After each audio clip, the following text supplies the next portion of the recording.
अस्सलामुअलैकुम। कैसे हैं आप सब लोग। उम्मीद करती हूँ आप सब लोग ठीक होंगे, खैरियत से होंगे। आज मैं आप लोगों को एक न्यू रेसिपी सिखाऊंगी जो कि बहुत ही ज़बरदस्त है, बहुत ही अमेजिंग है। बेसन से बनने वाली ये रेसिपी है और बिल्कुल आप लोगों को कम बेसन चाहिए और ये रेसिपी आप लोग इंजॉय कर सकते हैं।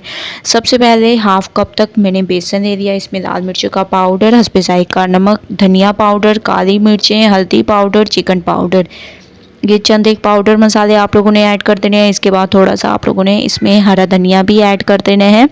ठीक है, हरा धनिया ऐड करने के बाद इसको पहले आप लोगों ने अच्छे तरीके से मिक्स करना है। उसके बाद थोड़ा थोड़ा पानी डालते जाएं और एक डो सी तैयार कर दें।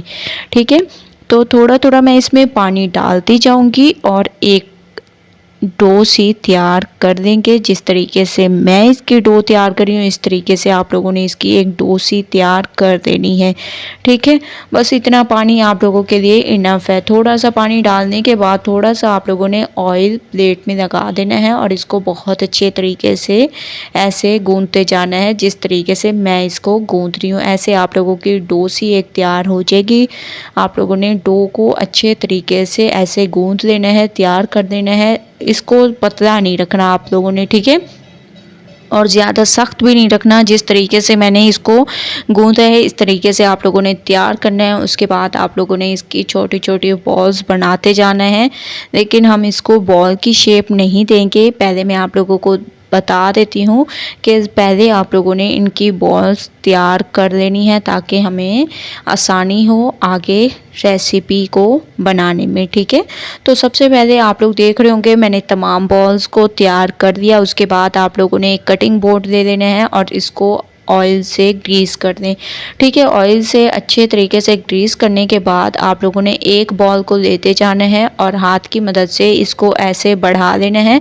बहुत ही आसानी से और बहुत ही जल्दी आप लोग ये रेसिपी तैयार कर सकते हैं। गर्मियों का मौसम है तो ये रेसिपी आप लोग अमेजिंग तरीके से तैयार कर सकते हैं। ना इसमें आप लोगों को ज़्यादा मेहनत की ज़रूरत पड़ेगी, ना इतनी ज़्यादा कटिंग की ज़रूरत पड़ेगी और स्पेशल तरीके से आप लोग ये रेसिपी तैयार कर सकते हैं।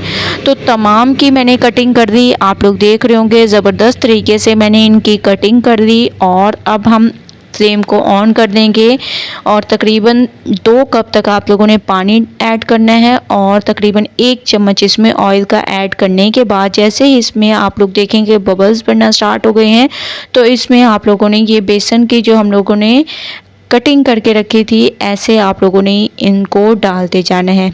ठीक है, और तकरीबन 5 से 7 मिनट इनको बॉईल करना है।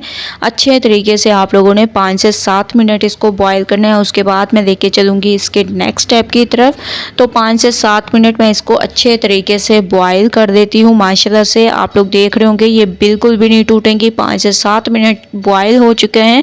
अब मैं इसको निकाल लूँगी और आप लोगों को लेके चलती हूँ इसके नेक्स्ट स्टेप की तरफ। एक कढ़ाई में मैंने ऑयल ले लिया, इसमें अदरक लहसुन का पेस्ट ऐड कर दिया 1 चम्मच। इसके बाद इसमें आप लोगों ने ऐड कर देना है टमाटर प्याज का पेस्ट। ठीक है, ये दोनों चीज़ें मैंने इकट्ठे ही पीस ली थी। इनका पेस्ट आप लोगों ने इस तरीके से तैयार करना है और इसको थोड़ी देर पकने देंगे। उसके बाद चलेंगे नेक्स्ट स्टेप की तरफ। तो थोड़ी देर मैं इनके पेस्ट को अच्छे तरीके से पकने देती हूँ ताकि इनका कच्चापन दूर हो जाए। माशाल्लाह से आप लोग देख रहे होंगे थोड़ी देर मैंने इसको पकने दिया। अब हम इसमें डाल देंगे हरी मिर्चों का पेस्ट। ठीक है, इसमें आप लोगों ने हरी मिर्चों का पेस्ट ऐड कर देना है। 1 चम्मच हरी मिर्चों का मैंने पेस्ट ऐड कर दिया और इसको भी अच्छे तरीके से आप लोगों ने पकाना है उस वक्त तक जब तक कि ऑयल सेपरेट ना हो जाए। ऑयल सेपरेट होने लग गया, अब हम इसमें डाल देंगे लाल मिर्चों का पाउडर, हल्दी पाउडर, धनिया पाउडर, गरम मसाला और हस्बे ज़ायक़ा नमक। ये तमाम पाउडर मसाले आप लोगों ने इसमें ऐड कर देने हैं और इसको बहुत अच्छे तरीके से आप लोगों ने भूनना है। थोड़ा सा मैंने इसमें पानी भी ऐड कर दिया और मसालों को बहुत अच्छी तरीके से भून लेंगे। उसके बाद चलेंगे नेक्स्ट स्टेप की तरफ। तो माशाल्लाह से आप लोग देख रहे होंगे मसाले हमारे भून चुके हैं। मैं इनको निकाल लूँगी। इसको मैंने अलग जगह निकाल कर रख दिया। एक प्याली में। इसके बाद मैंने एक पैन ले लिया, इसमें मैंने 1 चम्मच ज़ीरा ऐड कर दिया और ऑयल ऐड कर दिया। उसके बाद वही ग्रेवी हम इसमें ऐड करेंगे जो कि मैंने आप लोगों के सामने बनाई थी। ठीक है, आप लोग अपने हिसाब से कम या ज़्यादा कर सकते हैं। मैंने अपने हिसाब से इस ग्रेवी को ऐड किया है। ठीक है, ये ऐड करने के बाद जैसे ही आप लोग देखेंगे ऑयल सेपरेट हो चुका है तो आप लोगों ने वही बेसन के जिनको हम लोगों ने अच्छे तरीके से बॉईल किया था ये ऐड कर देने हैं।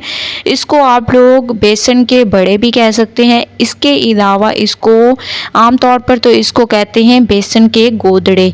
ठीक है, ये फेमस रेसिपी है, स्पेशल रेसिपी है। अब मैंने इसमें थोड़ा सा पानी ऐड कर दिया। इसके अलावा इसमें हरा धनिया, हरी मिर्चें आप लोगों ने ऐड कर देनी है और तकरीबन 15 से 20 मिनट के लिए हल्की आंच पर पकाएंगे। उसके बाद चलेंगे नेक्स्ट स्टेप की तरफ। 15 से 20 मिनट हो चुके हैं इसको पकते हुए माशाल्लाह। अब आप लोग इसकी लुक देखें, कितनी अमेजिंग इसकी लुक है। गरम मसाला पाउडर मैंने इसमें ऐड कर दिया, हरा धनिया ऐड कर देंगे और इसको मिक्स करेंगे। मिक्सिंग बहुत अच्छी किया करें, मैं आप लोगों को हमेशा से कहती हूँ, क्योंकि मिक्सिंग पे डिपेंड करता है आप लोगों की रेसिपी कैसी तैयार होगी। अब मैं इसको निकाल लेती हूँ एक प्लेट में मैंने इसको निकाल लिया और माशाल्लाह से बेसन के गोदड़े हमारे बिल्कुल तैयार हो चुके हैं, या बेसन की बलियों का सालन भी आप लोग इसको कह सकते हैं। बहुत ही स्पेशल तरीके से ये तैयार हुई है हमारी रेसिपी। एक बार आप लोगों ने इसको ज़रूर ट्राई करना है और मुझे अपना फीडबैक ज़रूर देना है। अगर आप लोगों को ये रेसिपी पसंद आए लाइक करें, ज़्यादा से ज़्यादा शेयर करें। इंशाल्लाह कल न्यू रेसिपी के साथ हाजिर होंगी, तब तक के लिए अल्लाह हाफिज़।